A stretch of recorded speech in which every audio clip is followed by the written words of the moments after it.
Olá, bem-vindo a mais um episódio de Ei, Professor. Oi, Walter. Oi, Martin. Bom, pelo menos seu sorriso me diz que você não está do jeito que você respondeu. Bem, eu estou melhor do que você imaginava, certo? Estou muito feliz em ouvir isso. Você pode me dar detalhes? Bom, você não falou recentemente em um sermão sobre sorrir? Onde você fez mesmo esse sermão sobre sorriso, os músculos do rosto? Sim?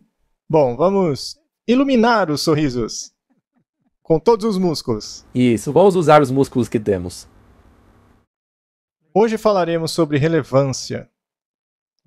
Você pode incluir muita coisa na relevância. Basicamente, você pode criar esse título e falar sobre muitas coisas. Mas queremos falar sobre coisas relevantes. Sim, coisas importantes e relevantes. Sim, que realmente importam. Bom, vamos começar então? Vamos orar antes, né? Claro. Nosso Pai Celestial, mais uma vez é um assunto importante. Pedimos que o Senhor nos abençoe, abençoe essa conversa, ilumine a mente de todos, inclusive a nossa, e nos guie através dela para que o seu nome seja glorificado. Em nome de Jesus. Amém, Pai. Amém? Relevância. Esta relevância jamais deixará de existir. Este assunto é relevante já há 6.000 anos, não é mesmo, Martin? E antes disso, por uma eternidade. Portanto, a relevância deste assunto jamais vai acabar. E sempre que as pessoas abandonam o caminho da relevância, elas passam por momentos muito difíceis. Precisam ser conduzidas de volta ao caminho da relevância. E assim por diante. Então, na verdade, o que você está dizendo é que a palavra relevante está atrelada à palavra lembre-se. A relevância da qual vamos falar hoje é a centralidade de Cristo. Há uma tendência no mundo de rejeitar a pedra fundamental. Os sistemas religiosos do mundo colocam a tradição no lugar da pedra angular. Alguns deles chamam pelos mesmos nomes. Mas será que conhecem a relevância das alegações? Porque existe um reino, certo? O reino não é deste mundo. Se você foi redimido pelo sangue do Cordeiro, então você se torna um súdito desse reino. Você pode até estar neste mundo, mas não é dele. Agora, se olharmos para os tempos em que vivemos, somos levados a considerar que a Babilônia está prestes a cair. Não é essa a mensagem do segundo anjo? Não há uma repetição disso em alto e bom som no capítulo 18 de Apocalipse? Saiam dela, povo meu, para que não façam parte das suas pragas e dos seus pecados? Bem, Martin, houve uma época em que o rei Belsazar estava dando uma festa e seu reino naquela noite estava prestes a cair. Ele estava prestes a morrer. E uma mão apareceu e escreveu na parede.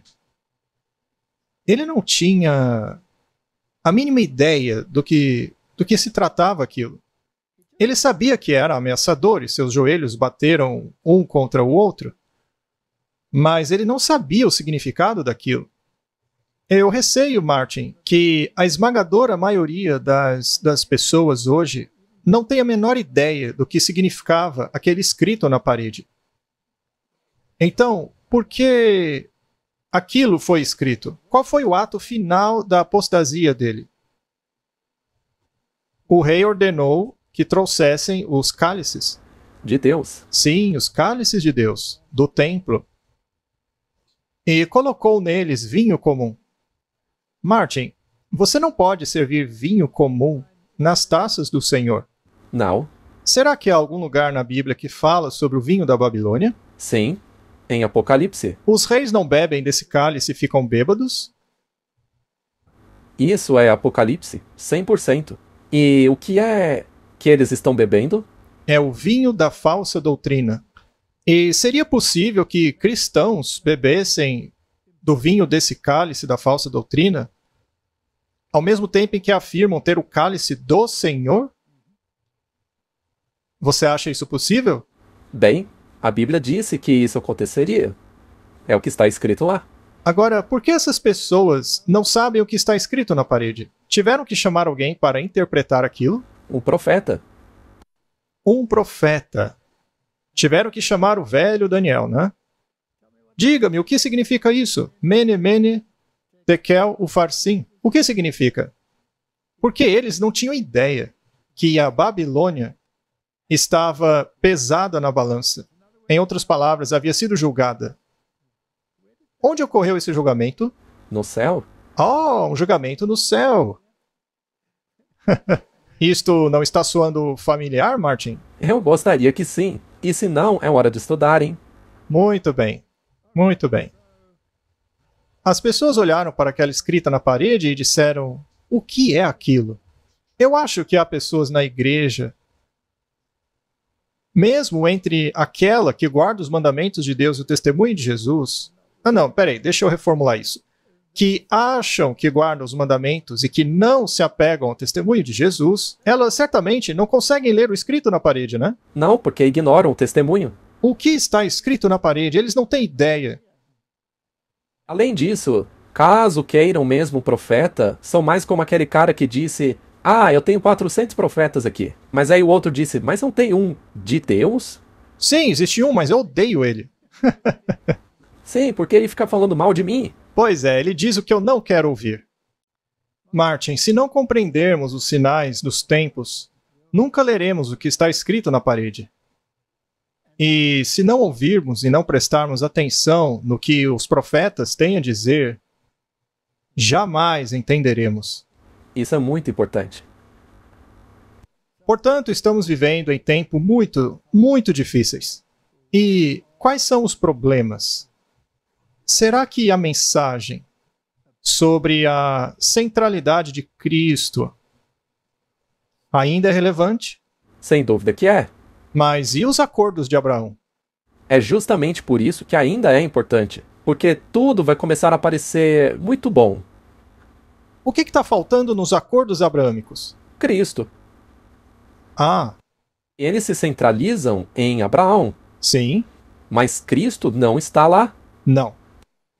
Um dos três diz que está lá, mas fez uma aliança com outros dois que não têm a Cristo.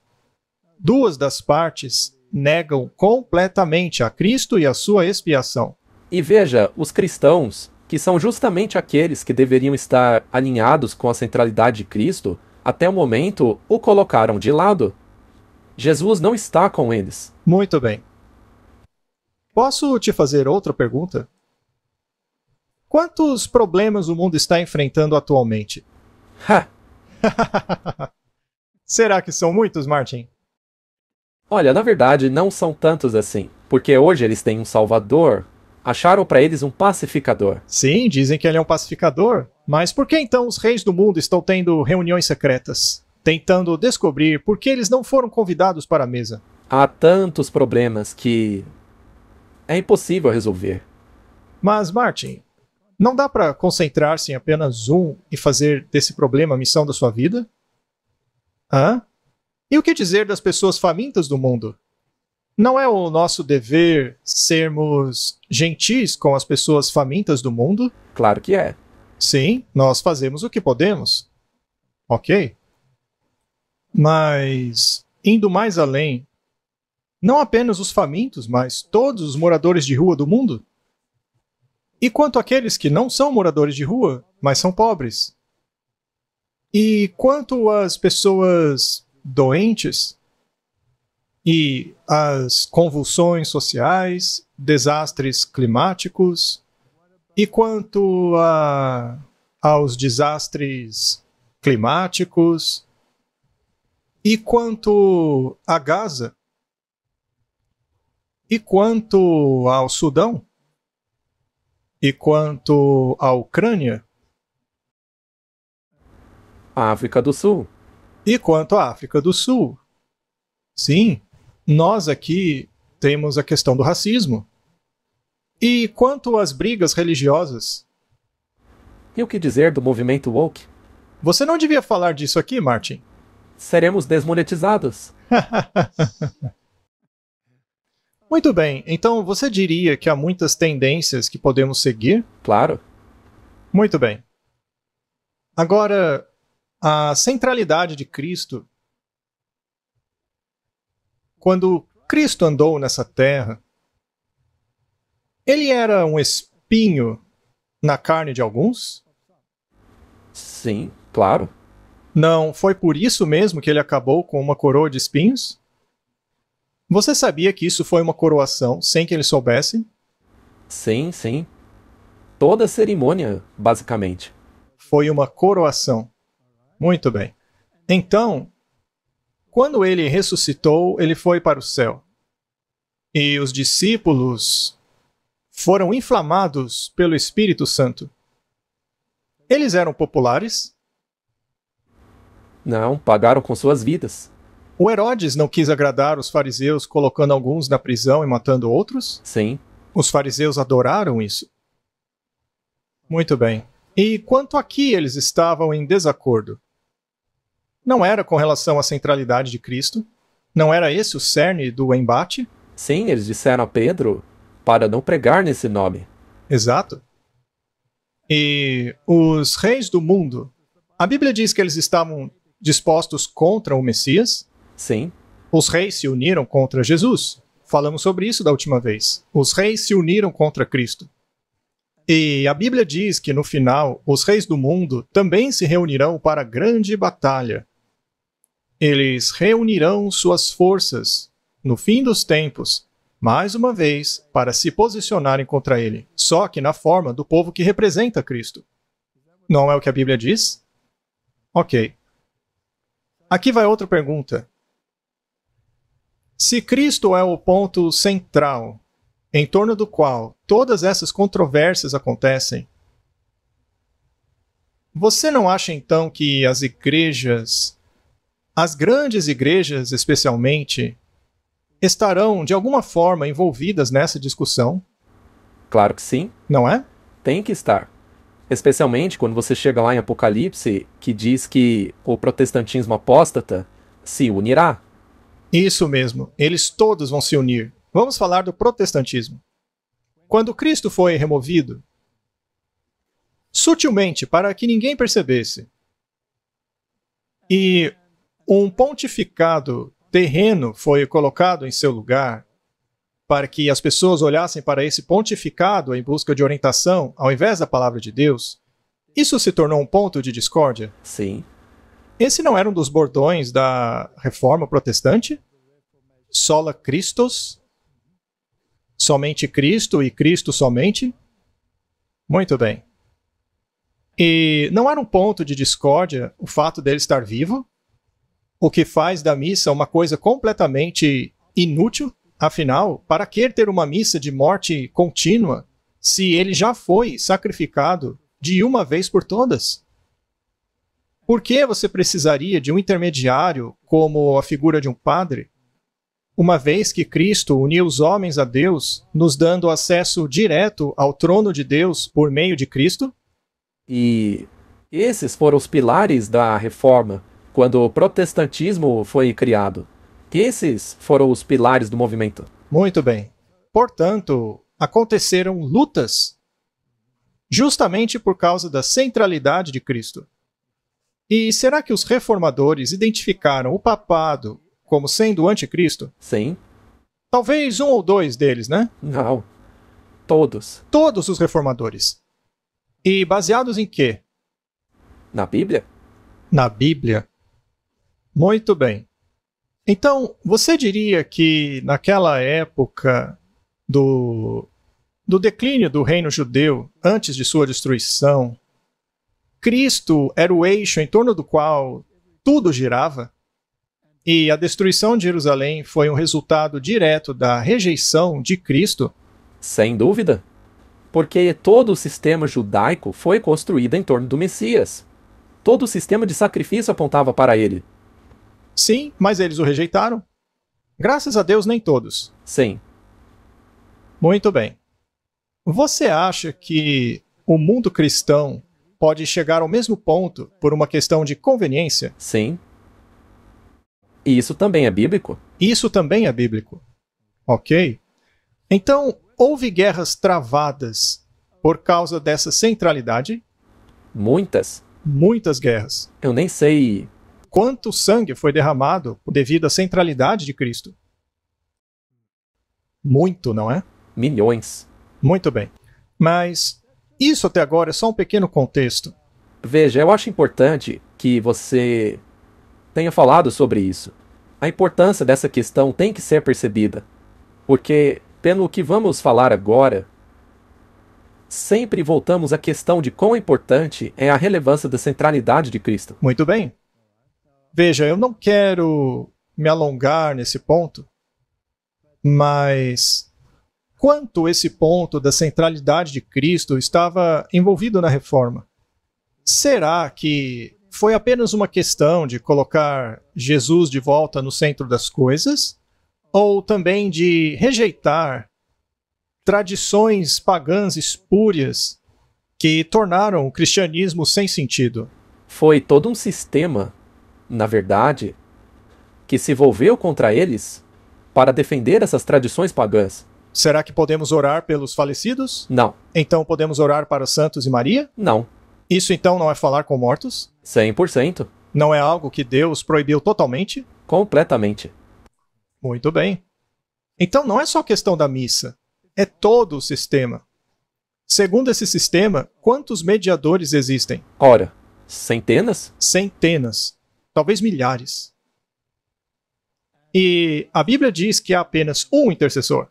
Então isso tudo é meio confuso, não é? Muito bem. O que eu estou dizendo, ou o que eu estou tentando dizer, é que essa centralidade, esta relevância, nunca terminou. E sempre esteve sujeita a ataques e guerras. Claro. Agora, quando os reformadores tinham claramente definido quem era o anticristo e por quê, e não somente por causa das doutrinas, mas pelas claras diretrizes proféticas da Bíblia. Claras.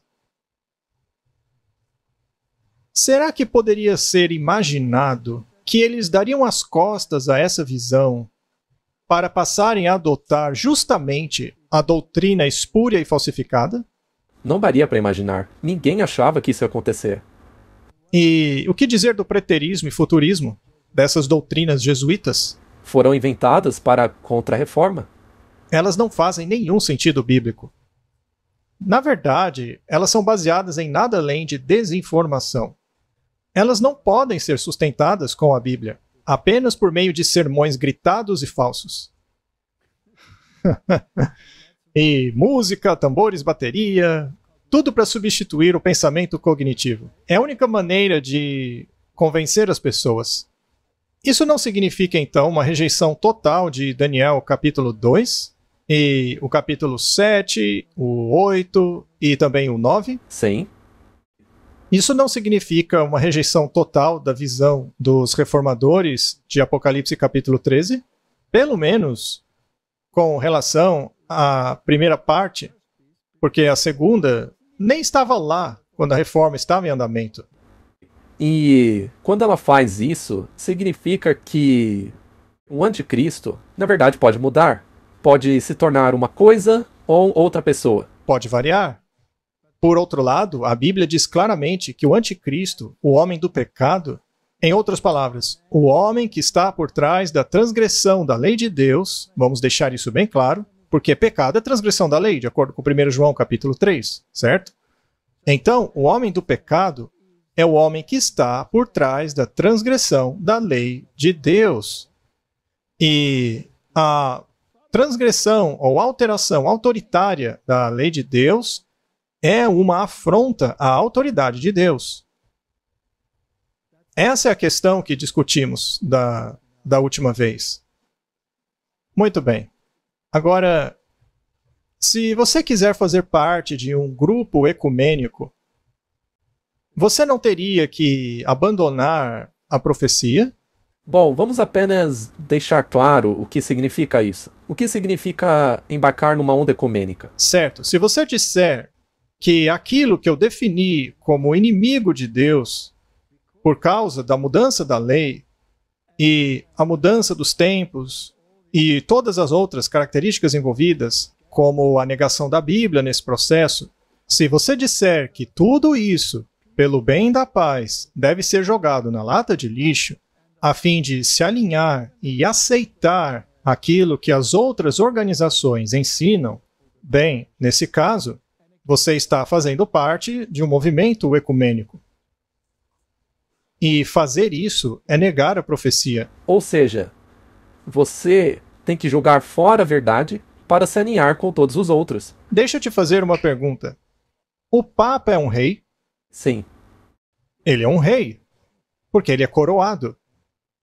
E os seus cardeais são príncipes? sim, Se você jura lealdade ao Papa, você não está negando a relevância da centralidade de Cristo? claro. Porque se você se tornou parte do reino de Deus, quem passa a ser o seu legislador? Cristo, Quem é o seu redentor? Quem perdoa os seus pecados? só Deus? Quem carregou os seus pecados? Só Jesus fez isso. Mas quem carrega seus pecados no catolicismo? Você mesmo? Nós temos que... Pagar. Temos que pagar por eles. Então, uma vez que o catolicismo nega a expiação, eles removeram a relevância de Cristo. Então, essa é a questão. Sim, porque... Bom, se você quer entrar nessa onda ecumênica, você tem que negar algumas dessas coisas para se dar bem com eles, para o bem comum. E se a escrita aparecer na parede e você negar o profeta? Bem, Neste caso, você estará andando como um cego, sem bengala, sem um cão-guia, sim, você estará perdido. totalmente perdido. Agora, Martin, seria possível que as pessoas, mesmo dentro de nossa igreja, possam ter ideias assim? Sim, infelizmente. Será que temos organizações inteiras que sugerem ideias assim? Sim, Vamos dar uma olhada então em algumas dessas coisas que estão saindo para que possamos discutir os tempos em que vivemos. Veja, vou deixar bem claro. Eu não estou aqui para atacar nenhuma organização ou um indivíduo. Eu estou atacando uma teologia, perfeito. ok? Nós sempre dizemos isso. Nosso foco é a questão, não pessoas. Nós raramente citamos nomes aqui. E a razão para isso, e deixamos sempre claro, é que quando você coloca um nome envolvido em uma teologia errada, você tende a pensar que o problema é aquela pessoa. Você perde o foco do problema em si. Mas ele é apenas um que pratica aquilo. Sempre tem outro. Por isso nós atacamos o problema. E qualquer um que acabe se encaixando ao problema, automaticamente é culpado. Faz parte do problema. Veja, eu não estou defendendo de maneira alguma que estas organizações sejam removidas ou fechadas. Não. Eu acho que elas servem um propósito importante. Porque uma organização como a Adventist Today, por exemplo, é uma organização muito útil, na minha opinião. Porque se você quer saber no que não acreditar, a Adventist Today é uma ótima fonte. Você concorda, Martin? Sim. Será que eu estou sendo muito duro aqui na minha posição? Veja, se nós olharmos para o material que eles mesmos publicam, ou mesmo as pessoas que os patrocinam, especialmente contra o nosso ministério, então eu acho que você não está sendo duro. E veja, não estou falando do ministério deles, estou falando da teologia que eles defendem. Veja, isso saiu em agosto de 2024. Foi no meio do ano passado. É relativamente recente e retrata o pensamento deles. A pergunta que eles fazem é: seriam os adventistas anticatólicos intolerantes? Ele poderia ter deixado essa última palavra de fora. O que ele está tentando sugerir aí é que qualquer um que seja anticatólico é intolerante. Eles estão tentando implantar um pensamento aí. Uma ideia. Agora veja, eu não sou anticatólico. Eu mesmo fui católico.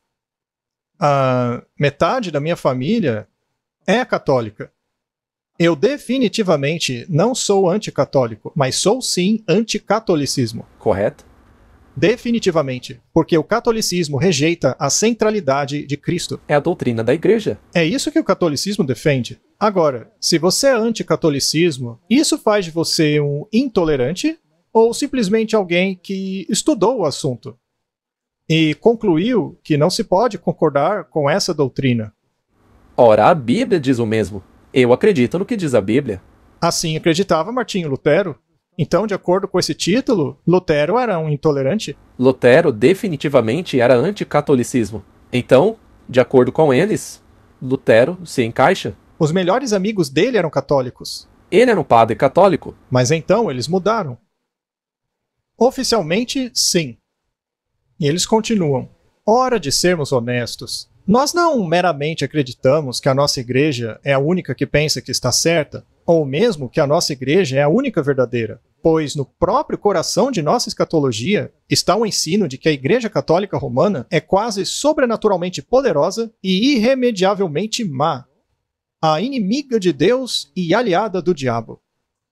Ora, a Bíblia diz que o dragão deu à besta o seu trono, poder e grande autoridade. Então, é aliada sim do diabo. Agora, isso quer dizer que cada católico tem conhecimento disso? Não. De novo, não se trata da pessoa. O problema é o sistema. Por exemplo, se você conversar com um católico comum, você acha que ele sabe que o catolicismo rejeita a expiação? Claro que não. Eles não sabem. Não tenho a mínima ideia. A mínima ideia. Eles não sabem. Por acaso, o católico comum sabe que o Papa alterou os mandamentos de Deus? Você acha que eles têm noção disso? Não, eles não sabem. Apesar do catecismo dizer claramente isso. Mas eles não sabem. Pois é. E sendo esse o caso, nós vamos deixá-los na ignorância? Não, nós temos que informá-los. A melhor coisa que já me aconteceu, e ao mesmo tempo a pior coisa que me aconteceu, foi descobrir que o sistema no qual eu acreditava é aliado do diabo. E é claro que isso é um choque, mas a pessoa tem que saber. A Igreja Católica já mudou suas doutrinas? Nunca. Ela modificou de qualquer forma? Já revogaram qualquer coisa? Nada, nada, nada. Pois bem. Algumas das mesmas coisas que os antissemitas disseram sobre os judeus, nós adventistas dizemos em livros que prezamos a respeito dos católicos romanos. Aí ele está insinuando um livro específico, mas já vamos chegar lá. Mene Mene Tekel Upharsin. Eles não sabiam o significado disso até que o profeta lhes contou. E eles desprezam o profeta totalmente. Eles não saberão até que seja tarde demais. Eles buscam a dominação global. Martin, eles mesmos admitem isso. É para isso que os jesuítas foram criados. E se eles negam história, achando que os jesuítas perderam seu propósito e hoje em dia só servem sopinhas, ora, eles estão muito enganados. A Igreja Romana está empregando todos os dispositivos para estender sua influência, para aumentar o seu poder em preparação para um conflito feroz e determinado para retomar o controle do mundo. Isso foi retirado do livro Grande Conflito. Eles odeiam esse livro. Eles admitem que nunca deveria ser distribuído. Eu não sei o que essas pessoas estão fazendo na Igreja Adventista. Eu não sei por que se chamam de Adventistas. O nome de sua revista não faz sentido. Eu só estou vivo hoje porque não acredito nessa bobagem. Você acredita? De jeito nenhum. Eu acredito no que diz Apocalipse capítulos 14 e 12. Ser adventista do sétimo dia é não negar as suas doutrinas. Eles negam totalmente o espírito de profecia. Ora, para eles, isso já era. Exatamente. E quando perceberam o engano que cometeram, será tarde demais. Não acreditam no que diz o profeta de Deus. Na verdade, eles acreditam nos profetas do mundo, porque eles nos apoiam. Mas quanto a essa profetisa aí, nós a odiamos. Eles querem assumir o controle da economia, tornando impossível para nós fazer negócios. Me pergunto se eles já leram a Rerum Novarum. Eu duvido. Por acaso a encíclica Rerum Novarum foi revogada? Não. Na verdade, o Papa Francisco ama citar a Rerum Novarum de vez em quando. Exato. Muito bem. Então eles obviamente não estão bem informados sobre essas questões. E faz com que todos, pequenos e grandes, ricos, pobres, livres e escravos, recebam uma marca na mão direita ou na testa. Muito bem, Martin. Seria a primeira ou a segunda besta que faz isso? É a segunda besta. Ora, parece que essa revista não entende de profecias, porque está aplicando isso à primeira. Mas é a marca da primeira besta por sua própria definição. Veja, eu não quero acabar com eles, mas eu só estou dizendo que quem escreveu esse artigo nunca estudou o catolicismo. Nunca. Não tem ideia do que o catolicismo ensina ou o que defende. Muito bem, vamos continuar. Os adventistas dizem que o papado está em conluio com Satanás. Eles têm uma mente. Haverá um vínculo universal de união, uma grande harmonia, confederação de forças de Satanás. Os reis do mundo se alinharão a essa besta.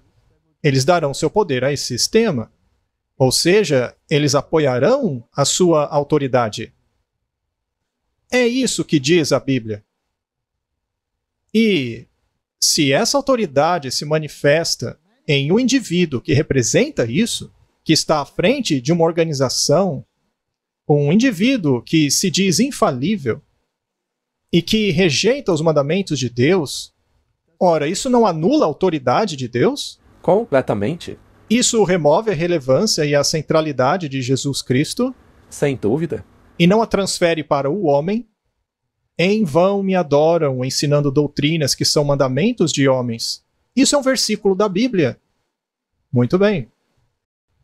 Continuando. Assim se manifesta o mesmo poder arbitrário e opressivo contra a liberdade religiosa, a liberdade de adorar a Deus de acordo com os ditames da consciência, como foi manifestado pelo papado durante o passado. Ele perseguiu aqueles que ousaram se recusar a conformar-se com os ritos religiosos e cerimônias do romanismo. E, mais uma vez, isto é uma citação baseada em Apocalipse 17. Veja, eles estão querendo dizer que a liberdade religiosa é algo do papado, que ele é a favor da liberdade religiosa. Isso não é impressionante? Afinal, o Papa não defende que a liberdade religiosa tem que estar em harmonia com o bem comum? É isso mesmo.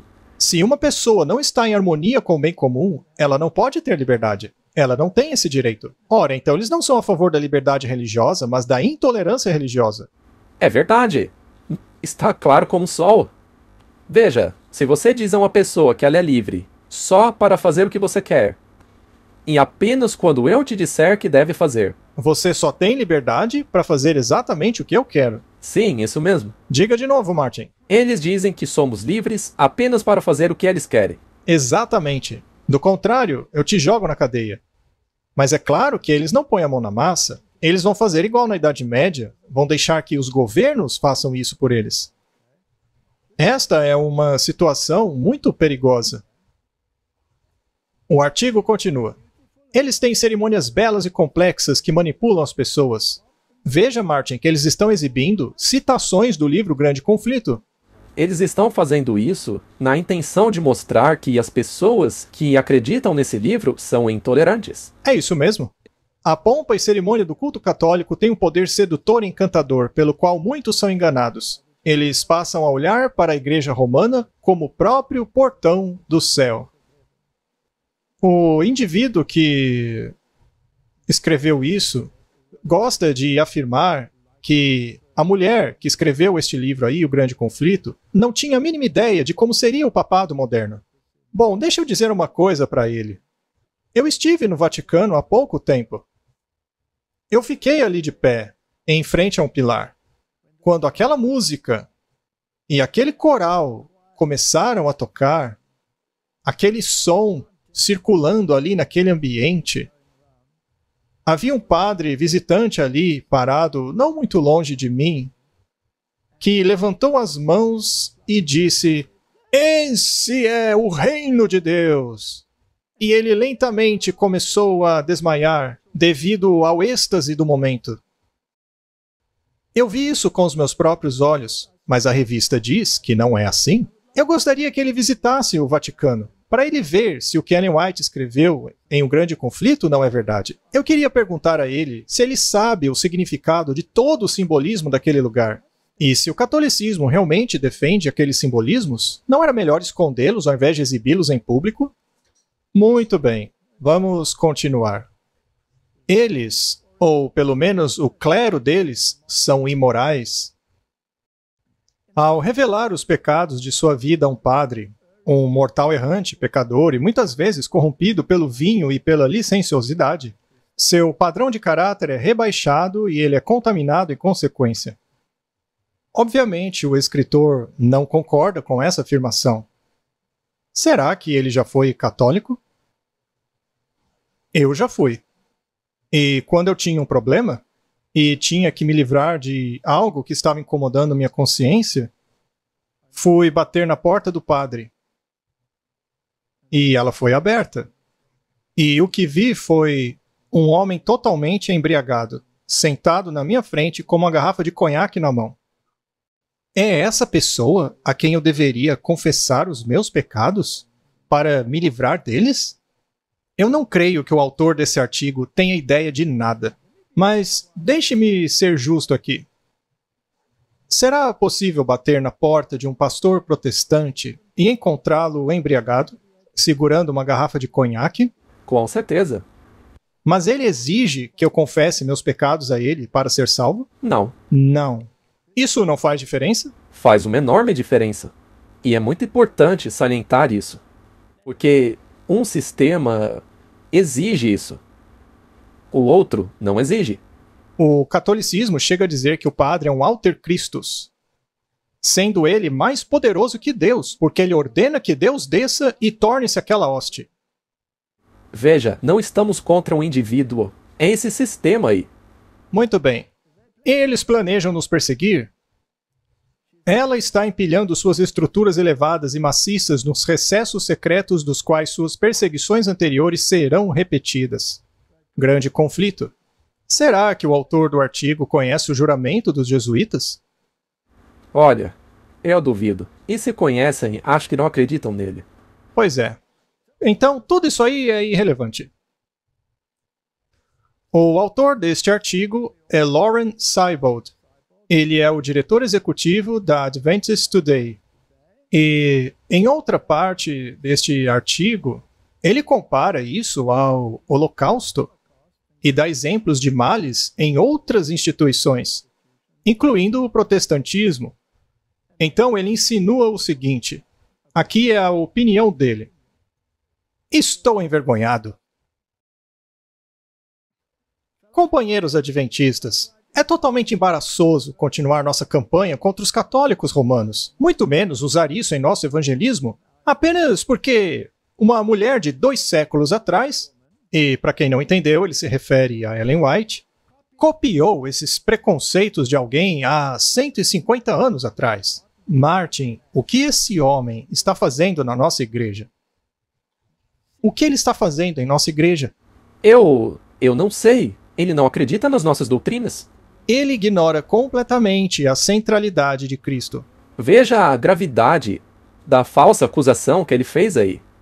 Eu acho que eu sei bem o que isso aí significa.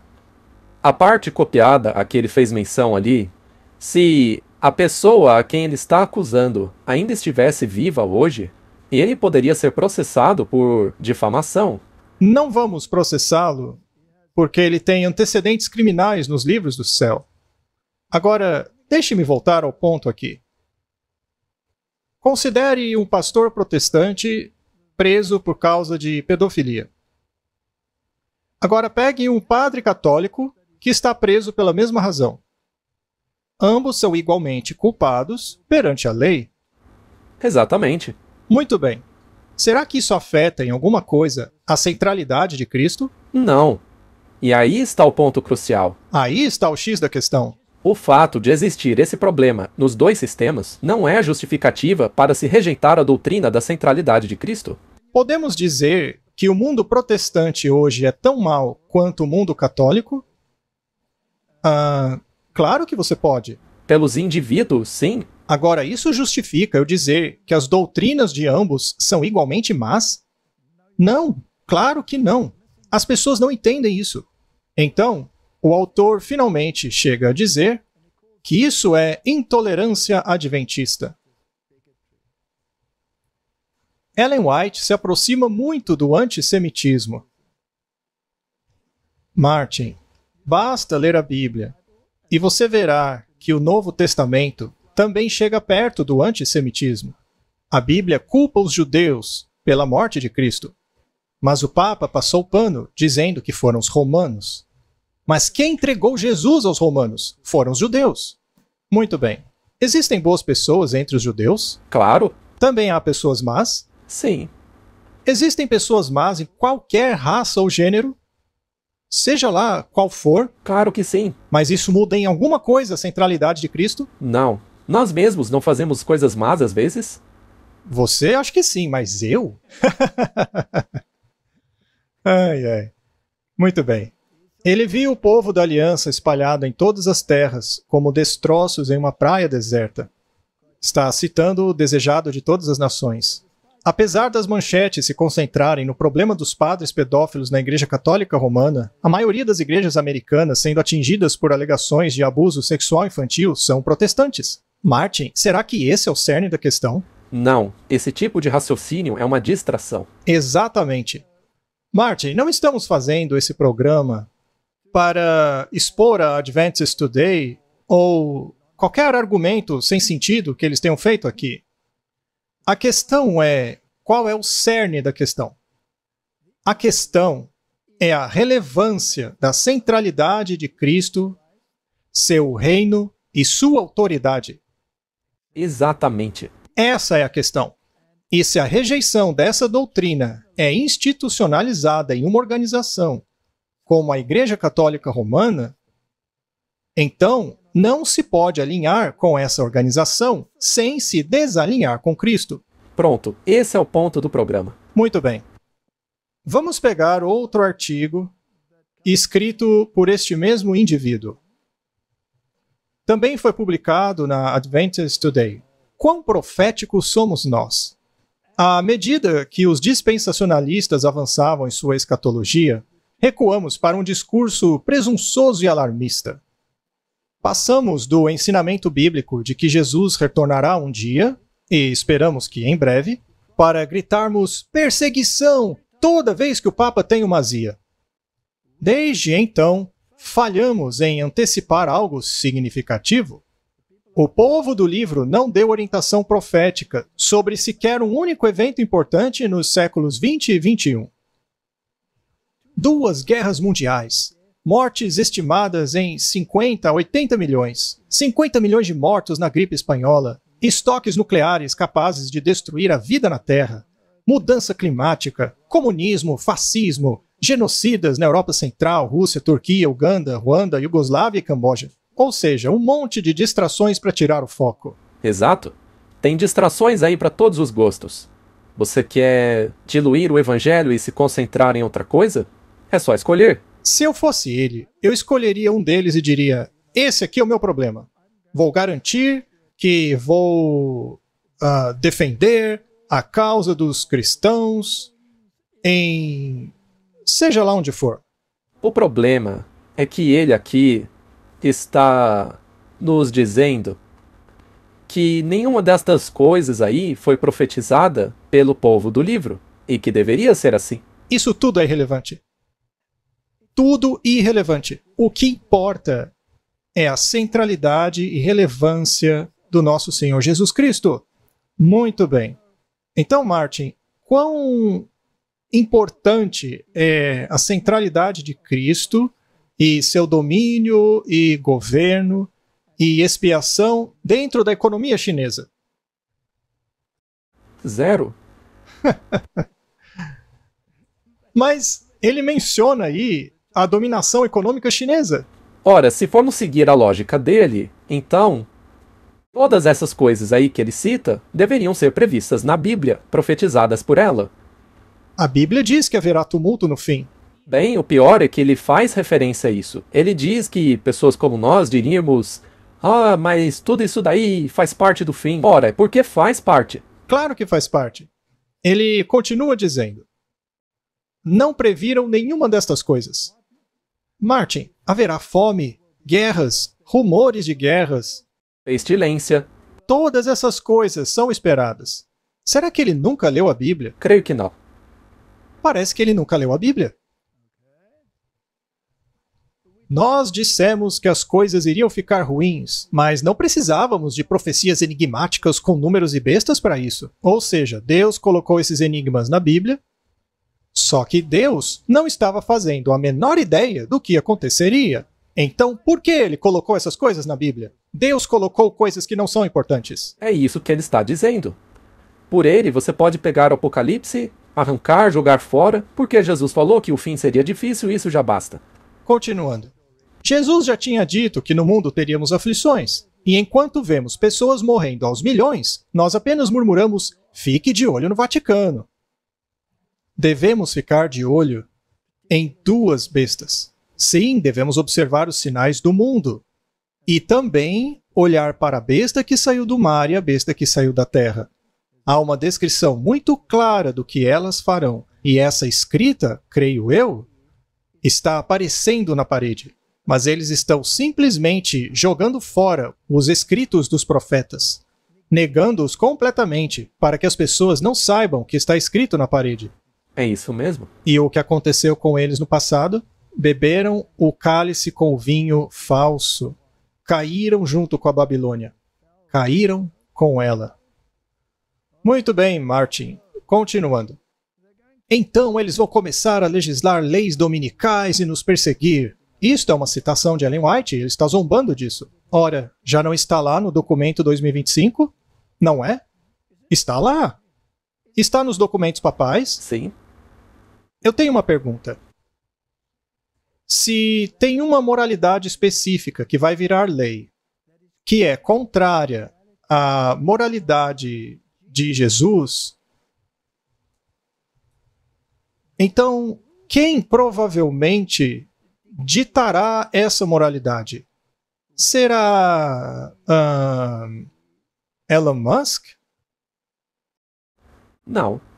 Seria então Bill Gates? Não. Seria o Ramaphosa?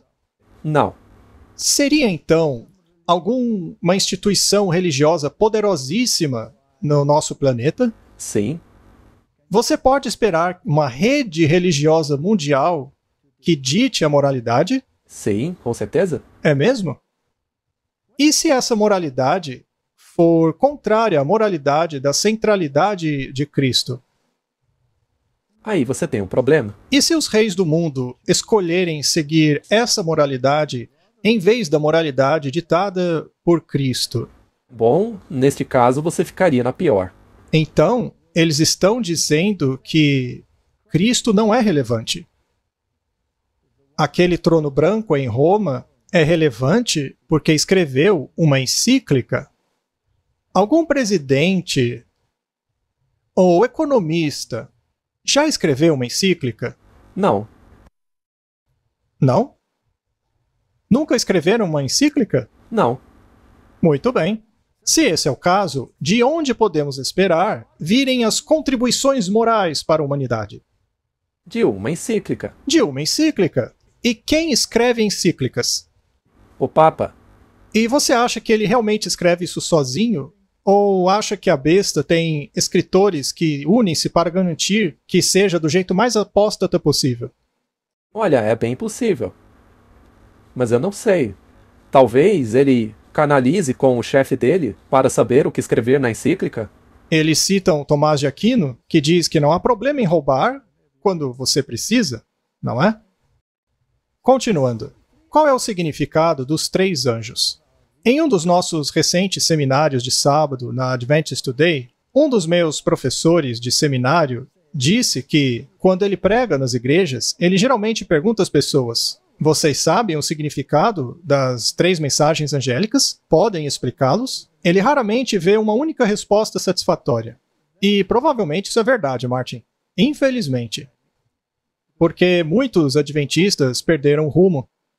e não conseguem ler o que está escrito na parede. O problema é que, se você está pensando em expulsar o profeta de Deus, então você... Veja, não se estuda mais isso nas igrejas.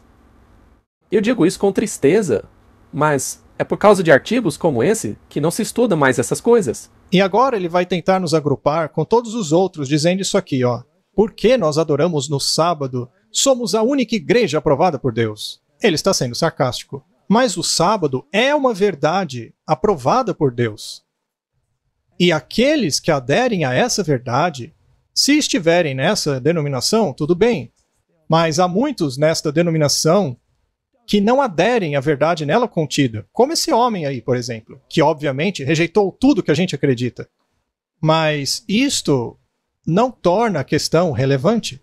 O ponto é que o sábado, por exemplo, não é uma ordem de Cristo. Sim, é o dia dele.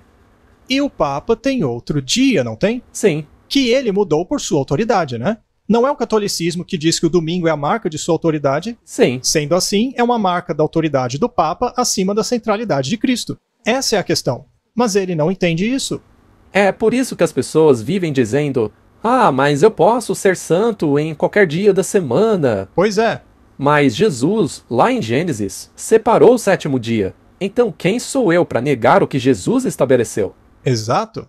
Martin, por acaso Jesus foi um defensor da verdade?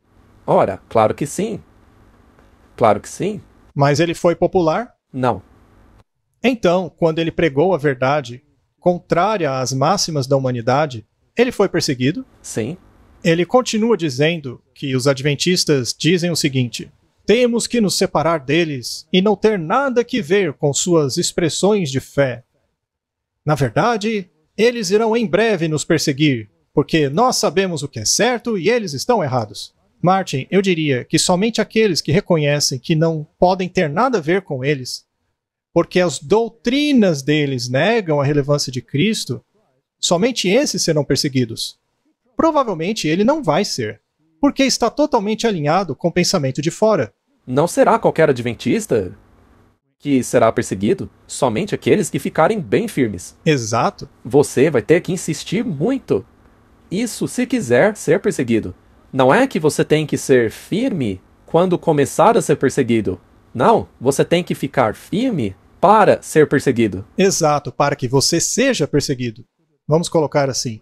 Os reformadores foram perseguidos por se recusarem a aceitar a missa? Sim. Eles rejeitaram a doutrina da transubstanciação. Muito bem. Mas, Martin, você aceitaria a doutrina da transubstanciação se te forçassem? Por Deus, eu espero que não. Muito bem. Então, você não quer aceitar a transubstanciação? E se te forçassem a dizer que Cristo nunca carregou seus pecados, você tem que pagá-los no purgatório? Você estaria pronto para se levantar e dizer, ainda que caiam os céus, não aceito essa doutrina? Com a ajuda de Deus, sim. Porque se eu aceitar essa doutrina, eu terei negado a centralidade da expiação de Cristo. Não é isso mesmo? E o que dizer do sábado? Mesma coisa? Mesma coisa. Então, qual é o problema? Será que o que importa é esse monte de coisa que ele colocou aqui? Ou o que importa é a centralidade de Cristo e sua autoridade, não importando o assunto? É uma questão de princípio. É sobre a relevância de Cristo. E até onde você iria para defendê-lo. Exatamente. Muito bem, Martin. Então, vamos caminhar para os eventos da atualidade. Veja, temos aqui um discurso feito por Donald Trump. Vamos ouvir o que ele tem a dizer. E veja, não é para condenar, é para informar. Vamos ouvir o que Trump tem a dizer. Não vamos tolerar nenhum ataque à fé da juíza Barrett. A intolerância anticatólica não tem lugar nos Estados Unidos da América. A intolerância predomina no Partido Democrata. Temos que fazer algo imediatamente. A direita tem que vencer. E vai ser uma vitória grande. Certo, Martin. Do ponto de vista mundano, se você não tivesse conhecimento prévio do assunto e da guerra em torno da centralidade de Cristo, você concordaria com o discurso dele? Sim, claro, porque faz sentido. É lógico, não pode ter preconceito anticatólico, isso é intolerância. O autor da Adventist Today não usou essa mesma palavra? Sim, igualzinho. Parece que ele está em harmonia com o que o presidente está dizendo. Ou seja, eles estão em sintonia. Sim, Eu até consigo entender a certo ponto. eu também. Eu consigo entender se você tiver zero conhecimento do que diz a Bíblia, ou do que disseram os reformadores, ou do que diz a profecia. Aí sim. Se eu não souber a verdade, aí eu entendo essa mentalidade. E a mentalidade que nós agora estamos defendendo será chamada de intolerância. Sim. É exatamente isso. Mas é aí que isso entra, então. Tudo bem. E se as escrituras estiverem corretas? E se as profecias estiverem certas? E se os reformadores estavam corretos? E se o espírito de profecia estiver correto? E se o X da questão for a autoridade de Cristo? Nesse caso, o discurso dele é baseado em desinformação. Em que se baseia, afinal? Doutrina social. Puramente questões sociais. A Igreja Católica cuida de doentes dentro dos seus hospitais. Sim, A Igreja Católica tem cozinhas comunitárias. Os jesuítas não administram essas organizações. sim, Eles não têm universidades. muitas. Eles promovem uma certa ideologia nessas universidades. Sim, O próprio Trump não esteve sujeito a essa ideologia. Os filhos dele não estão sujeitos a ela. O gabinete todo dele não está sujeito a essa ideologia. sim. Todo mundo. A equipe dele. Estão todos trabalhando no governo dele nesta fase. O mundo está em um clima ecumênico. Sim, O protestantismo foi deixado de lado. sem dúvida. Os protestantes não fizeram paz com Roma. Com certeza. A mão se estendeu através do abismo. Muito bem. Então, Martin, e no meio disso tudo, quem foi deixado de lado? A centralidade de Cristo. A centralidade de Cristo foi deixada de lado. Agora, se pudéssemos sentar e explicar isso a ele utilizando a Bíblia, e somente a Bíblia.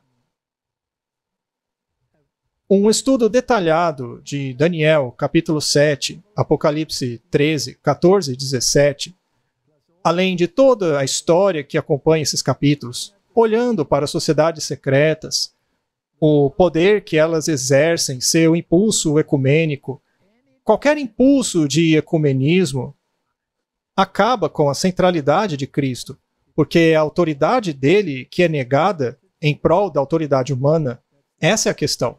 E é difícil de as pessoas verem isso, porque elas dizem: ah, vocês se acham melhor que os outros. Veja, se alguém diz que o Papa é o anticristo porque na igreja dele existe pedofilia, eu concordo que esse não é o argumento certo. Ou então o argumento de que existem transgêneros na igreja católica. Existem bêbados lá dentro. Há estupradores nessa igreja.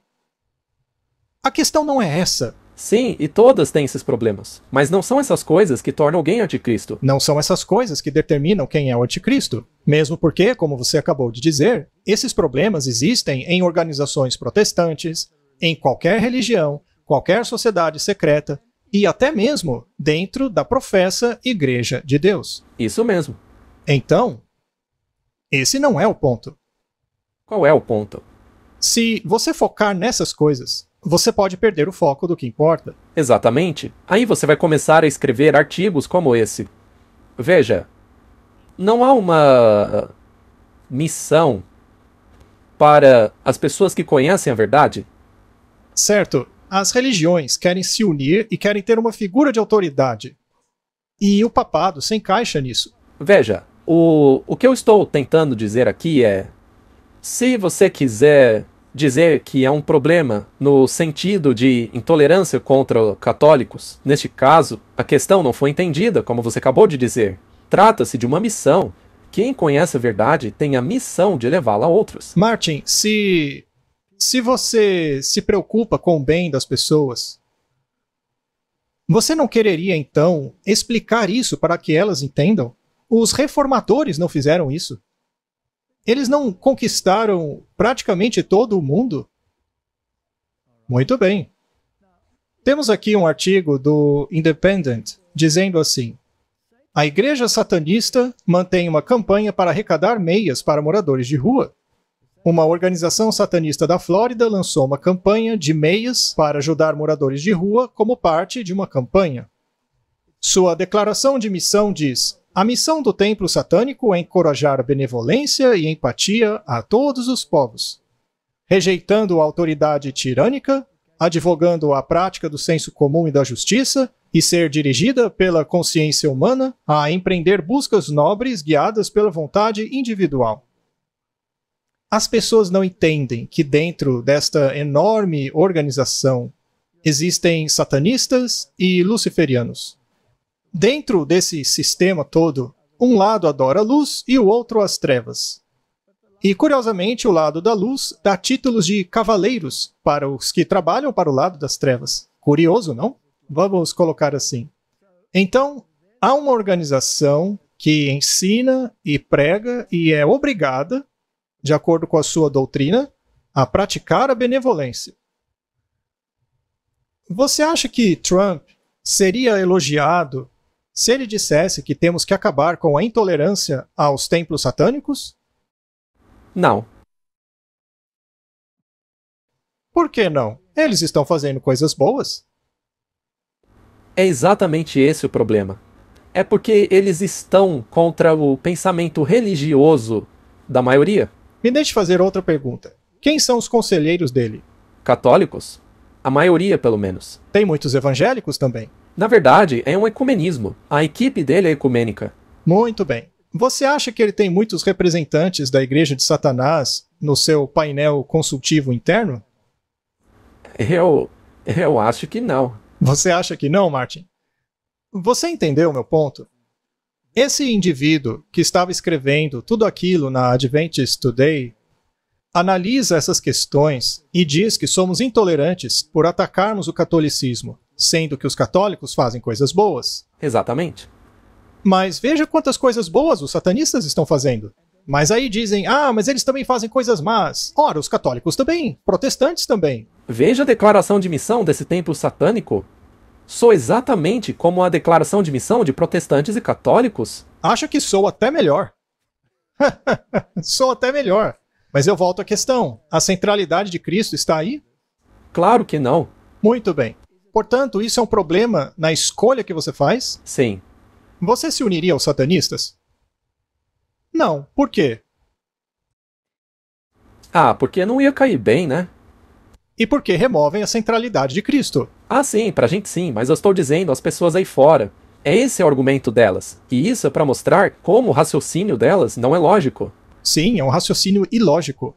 Agora, o que acontece se a organização que eles realmente seguem fizer os seus principais palestrantes em eventos como posses presidenciais? E se eles não forem expressamente tão contra a centralidade de Cristo, mas apenas expressar isso em termos religiosos, não deveria ser exposto também? É claro que sim. Você participaria de um concílio ecumênico com eles? Não. Com toda certeza não. Embora na prática você possa, porque se você for no show de rock, você está adorando essa entidade. Ou um show de rave. Exatamente. Ou mesmo muitos shows cristãos. O Papa Francisco uniu o mundo contra si mesmo. Esse já é um artigo recente, de 14 de fevereiro de 2025. E é um artigo irônico também, não é?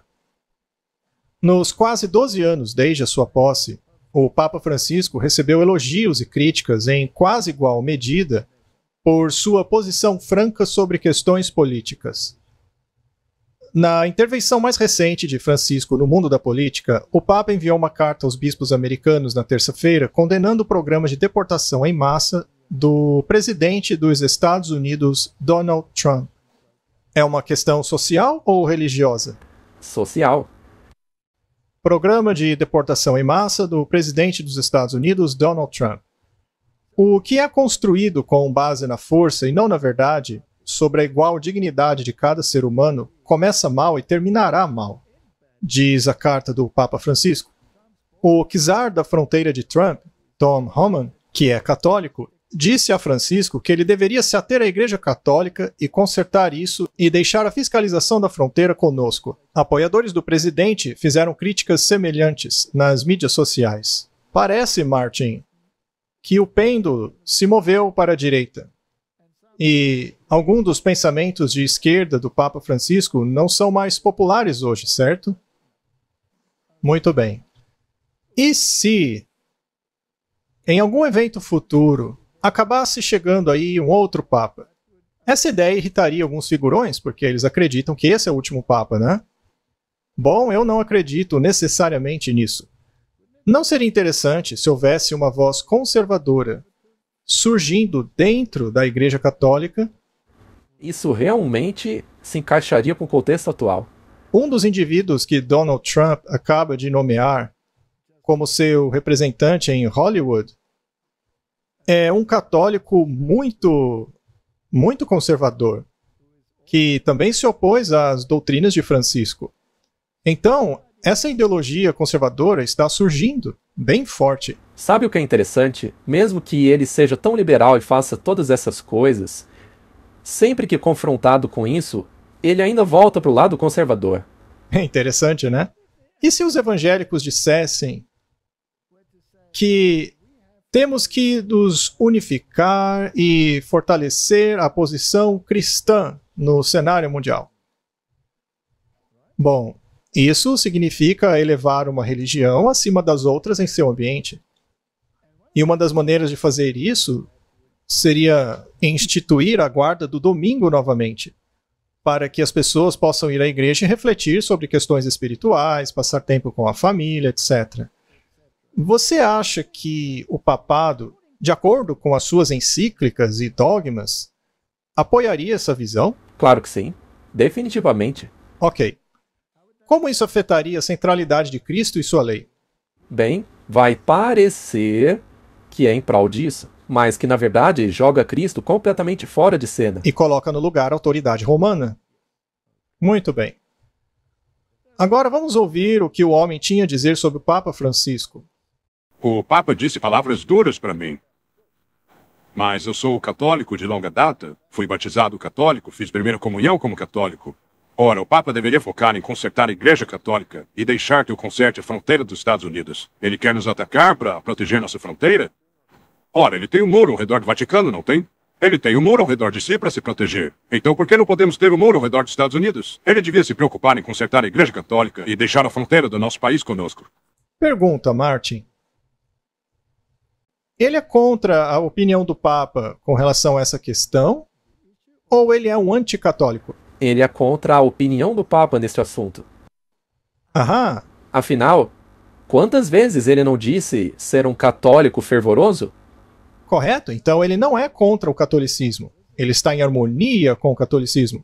Então, qualquer voz que surja no catolicismo, sendo doutrinária, não estaria na moda? Eu creio que sim.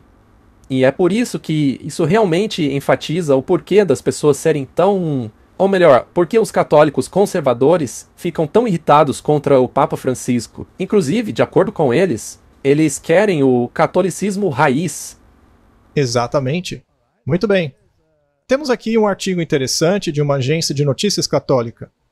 O Papa Francisco e Vance entram em conflito sobre Ordo Amoris. Vance, um católico?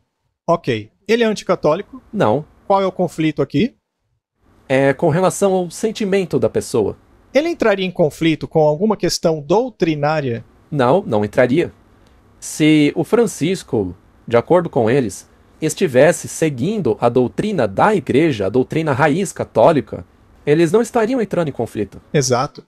Então, Vance, um católico, em uma entrevista, no final de janeiro, invocou um conceito cristão da velha escola, que ele mais tarde identificou como Ordo Amoris, que, disse ele, ensina que a compaixão de alguém pertence primeiro à família e aos concidadãos. E depois disso, ao resto do mundo. É algo que acontece em um avião toda vez que você voa. Quando a máscara de oxigênio cair, por favor, coloque-a primeiro em seu rosto e depois ajude os outros. É lógico? Então, ame sua família, depois o seu próximo e então a sua comunidade. E então você ama o seu co-cidadão de seu próprio país. E então, depois disso, você pode focar e priorizar o resto do mundo, disse Vance. Escrevendo aos bispos dos Estados Unidos sobre o tópico da migração, o Papa escreveu em 10 de fevereiro que um autêntico Estado de Direito é verificado precisamente no tratamento digno de todas as pessoas.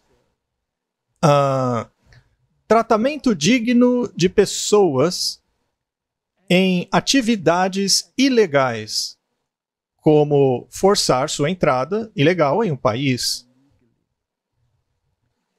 Bom, a questão é que isso é transgredir a lei do país. Sim, ponto final. Sendo assim, você se torna um transgressor da lei. Isso é chamado crime. É assim que funciona. Simples assim. E como tal, você deve ser tratado como criminoso. Mas me parece que, não é só nessa questão, mas em muitas outras, a violação de seja o que for, seja assassinato, parece que para ele a lei tem que ser posta de lado e deixar essas pessoas vagando pelas ruas, praticando todo o caos que vemos hoje em dia. Mas esse não é o ponto. A questão é, isso daí é um assunto social ou uma questão religiosa dogmática? Não, isso daí é social. E é por isso que, como vimos no artigo da Adventist Today hoje, isso aí é uma distração para tirar o foco das pessoas da centralidade de Cristo. Isso mesmo. Ou seja, controlar de maneira ordenada e legal a migração, isso é um direito do governo, foi o que o Vance disse. E ele disse ao Papa, você sabe, apesar de toda a simpatia que você tem para essas pessoas pobres, etc., fique aí na sua, tá bom? Trump diz que está ordenando que o procurador-geral ataque o preconceito anticristão com a força-tarefa de liberdade religiosa. Interessante, hein? Martin, eu vejo a escrita na parede. Porque a Constituição dá direitos iguais a todos os sistemas religiosos, certo? E eles já estão indo na direção de acabar com isso daí. Muito bem. Ele disse aos participantes do café da manhã de oração que a sua administração também trabalharia para proteger os cristãos em nossas escolas, em nossas forças armadas, em nosso governo, em nossos locais de trabalho, hospitais, praças públicas e reunir nosso país como uma nação sob Deus, com liberdade e justiça para todos. Existe um viés cristão aqui? Sim. Mas Trump e seus apoiadores já têm há longo tempo pressionado para o cristianismo, especialmente da linha evangélica e fundamentalista, ocupem lugar privilegiado na sociedade americana. Veja só. Ora, não é isso mesmo que o grande conflito disse que aconteceria? Não é isso que o capítulo 13 de Apocalipse profetizou? Agora, esse lugar de privilégio será dado a qual moralidade? A da Igreja Católica. Exatamente. Exato. Agora, vamos analisar essa questão. O presidente Trump está tomando medidas para combater o que ele chama de preconceito anticristão nos Estados Unidos. Durante uma série de eventos em Washington na semana passada, em torno da oração nacional do café da manhã, ele assinou uma ordem executiva estabelecendo uma força-tarefa para eliminar a discriminação anticristã dentro do governo federal. A ordem executiva salienta um aumento no vandalismo contra centros conservadores, igrejas, centros contra o aborto, seguindo a anulação do caso Roe vs. Wade pela Suprema Corte. No café da manhã de oração da semana passada, Trump criticou o Departamento de Justiça, a Receita Federal e o FBI nominalmente. Ele nomeou a Procuradora-Geral Pam Bondi para liderar essa força-tarefa, que identificará políticas e práticas ilegais em agências federais e recomendar novas ações presidenciais ou legislativas. Também se concentrará na investigação e na acusação de casos de violência anticristã e de vandalismo. Vejam, Enquanto eu estiver na Casa Branca, protegeremos os cristãos em nossas escolas, nosso exército, nosso governo, nossos locais de trabalho, hospitais, praças públicas. Nós traremos nosso país de volta como uma só nação sob Deus, com liberdade e justiça para todos. Além disso, Trump está reativando o escritório de fé da Casa Branca, para ser liderado pela pastora Paula White, que o aconselhou sobre iniciativas religiosas durante seu primeiro mandato. Um consultor sênior disse à CBN que Trump tem especificamente ordenado que o escritório de fé fosse localizado na ala oeste. A força-tarefa é lançada após Trump conceder perdão a ativistas anti-aborto acusados sob o governo Biden. E depois que um relatório da Câmara de 2023 revelou um memorando da FBI mirando os católicos tradicionais como ameaças domésticas. Kerry. Eu acho que isso tinha que ser feito, porque, infelizmente, temos uma série de evidências de que, sob a administração anterior, muitos cristãos e pessoas de fé estavam literalmente sendo alvos. Sabemos que o escritório do FBI em Richmond, em coordenação com outros escritórios, como o escritório Richmond em Virgínia, em coordenação com outras entidades e todo o FBI, estavam sugerindo que os fiéis católicos romanos conservadores devessem ser vigiados como uma potencial ameaça à segurança interna. Sabemos que o Departamento de Justiça vigiou pais cujo único crime foi comparecer às reuniões do conselho escolar e oporem-se ao ensino da agenda trans para os seus filhos. E aqueles que se opuseram a meninos utilizarem banheiros de meninas acabaram tornando-se alvos de vigilância e possíveis prisões e processos judiciais. Então precisamos ter certeza de que os cristãos não estão sendo perseguidos, que não estão sendo alvos e que a burocracia não está violando seus direitos da primeira emenda. E é por isso que hoje eu estou honrando muitas pessoas, criando uma nova comissão presidencial sobre a liberdade religiosa. Será algo grande. Vai funcionar incansavelmente para defender esse direito fundamental. Uma mulher bem idosa foi presa por rezar aqui na América. Foi presa por rezar.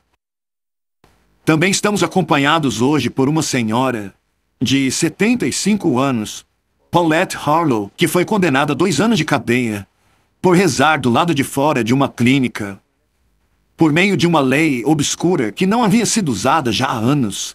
Foi uma estratégia seletiva para mirar nela. Ela também foi torturada pela administração anterior. Martin, é verdade que tem havido um preconceito anticristão. Isso é verdade. Correto? Mas essas organizações que estão se formando agora são organizações governamentais? Sim. Esta é uma organização governamental, uma força-tarefa. E será que eles não serão influentes? Não haverá envolvimento policial para garantir que isso não aconteça mais? Sim. Muito bem. Me parece muito bom, não é? Bem, é a igreja se unindo ao Estado. Ah, é bastante óbvio, não é? Sim. Igreja e Estado se unindo. Será que o Vance, num discurso recente na Europa, repreendeu o Reino Unido, por exemplo, por prender pessoas por rezarem silenciosamente em suas mentes? Sim. Será que eles estão realmente pensando nisso e dizendo: olha, esse homem aí tem razão, né? Será que os Estados Unidos será normativo no mundo em relação a essas questões? Claro, já está acontecendo. Isso não é o escrito na parede? Sim. Você acha que muitas pessoas estão lendo o que está escrito e não estão entendendo ou nem mesmo enxergando? Super concordo. Eles estão ansiosos para saber quando que o Trump vai implementar ou colocar uma força-tarefa para isso, para finalmente resolver a questão. Os cristãos finalmente terão seu lugar na sociedade. Muito bem. Deixa eu te perguntar uma coisa bem estranha. O presidente anterior, o Joe Biden, era católico? Sim. E ele era fervoroso? Sim. E no final de sua presidência ele não foi visitar o Papa? Sim. Não é? Pouco antes de deixar o cargo. Muito bem. Isso levantou algumas controvérsias. Alguns bispos disseram: você não deveria receber missa, mas ele foi autorizado a receber, etc, etc. houve uma confusão em torno disso aí. Mas ele não se tornou maçom bem ali no final? Sim. Ou pelo menos ele não reconheceu que era um? Eu não sei, né? Não sabemos. Mas enfim, o que dizer sobre essa declaração do espírito de profecia? Este terrível quadro desenhado por João para mostrar quão completamente os poderes da terra se entregarão ao mal, deve mostrar àqueles que receberam a verdade quão perigoso é se unir a sociedades secretas ou se juntar de qualquer forma com aqueles que não guardam os mandamentos de Deus. Sociedades secretas. Isso inclui organizações que têm juramentos secretos? Sim. Os jesuítas não têm juramentos secretos? Sim. E os cavaleiros de Malta? Sim. Martin, você acha que o Opus Dei tem juramentos secretos? Você acha que os maçons também não têm? Claro. Todos eles têm juramentos secretos. Todas as organizações católicas estão competindo pela supremacia católica. Sim. Com certeza. Elas são muito bem sucedidas, se você considerar todas as pessoas na administração. Bem, a representação católica nos tribunais, por exemplo, em todos os lugares, eles estão em toda parte.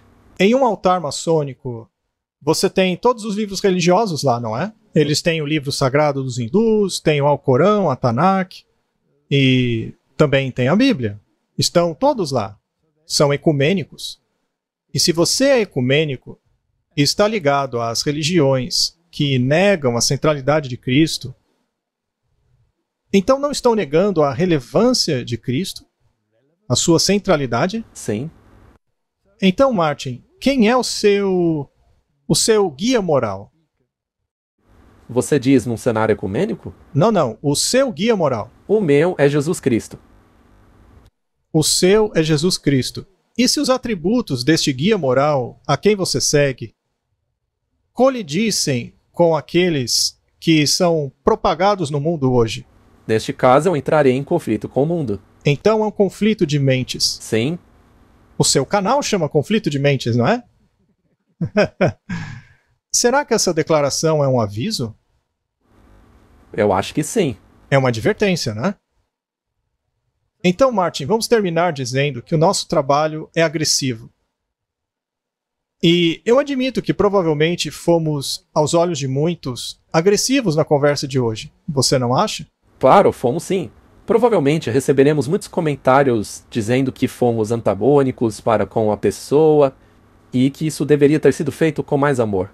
Mas, Martin, quem estamos defendendo aqui? Cristo. Cristo. E a sua relevância em seu próprio reino e a da sua lei. Se me amais, guardai os meus mandamentos. Sim. Para que tenhais direito à árvore da vida. Isso não está no Apocalipse? Aqui estão os que guardam os mandamentos.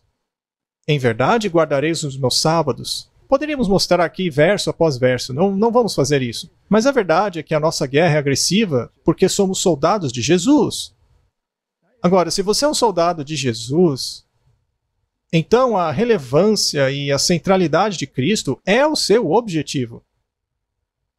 Qualquer coisa que a negue ou diminua a relevância de Cristo é o seu inimigo. É simples assim. É assim que funciona. Devemos levar a bandeira manchada de sangue até as fronteiras do inimigo. Temos que pregar essas coisas. Vamos amarrar bombas em nós e nos explodir? Não. Isso seria inútil. Não poderíamos pregar depois de fazer isso. E acabar com tudo, não é? Qual é a nossa arma? A Bíblia Isso aqui, ó. Isso é a sua arma? é a minha única arma. Nossa única arma. Muito bem. Veja, se me permite uma intervenção rápida, é uma espada de 2 gumes. Ela deve cortar você também, não é? Deve me cortar também. Continuando. Não lutamos contra a carne e o sangue, mas contra principados, potestades, contra os governantes das trevas desse mundo. Estamos lidando com uma mentalidade demoníaca que tem estado por aí desde a queda de Adão. É isso mesmo. Contra as hostes espirituais da maldade nos lugares celestes. Maldade espiritual, Martin. Se consentirmos em depor nossas armas, em baixar a bandeira manchada de sangue e nos tornarmos cativos e servos de Satanás, Satanás é o inimigo da lei de Deus, certo? Ele odeia a lei de Deus. Sim, ele a odeia. Podemos até ser libertados do conflito e do sofrimento. Veja só, Satanás vai nos deixar em paz. Se você está acorrentado à carruagem dele, ele te deixa em paz. Mas essa paz será conquistada somente com a perda de Cristo e do céu. Este é um aviso sério para aqueles que escrevem artigos como o que acabamos de ler no início do programa. Isso pode parecer duro, mas é uma questão de vida ou morte. Exato. E eu certamente não tenho nada contra aquele irmão. Eu não quero o mal dele, mas sou completamente contra o que ele disse. Não podemos aceitar a paz nestas condições. Que venha a guerra, então. Guerra até o fim da história da Terra, em vez de paz por meio da apostasia e do pecado. Amém? Esta é a nossa mensagem. E é esta profetisa que nos ajuda a entender o que está escrito na parede. Precisamos entender o que está escrito. E Martin, sabe de uma coisa? Enquanto aquele dedo escreve na parede e as pessoas estão sentadas com taças de vinho cheias de abominação, bebendo-as em taças supostamente sagradas, estão repetindo o que Belsazar fez em sua época. Estão fazendo igual. É uma vergonha. Precisamos entender a reforma protestante, ou como disse Grayton Guinea, o historiador da Inglaterra, no final dos anos 1800, ele disse, ou então teremos que lutar mais uma vez pela reforma protestante. E as suas palavras se tornaram realidade. Vamos orar. Pai Celestial, a questão é a relevância de Cristo, é a sua centralidade. A questão é a autoridade e lei de Cristo. E o mundo está negando isso. Está criando ligações de tal forma que Jesus está sendo removido como pedra angular. Mas quem rejeita a pedra fundamental, seu edifício desmorona. Senhor, abre os nossos olhos para que possamos ver. Essa é a minha oração em nome de Jesus. Amém. Amém.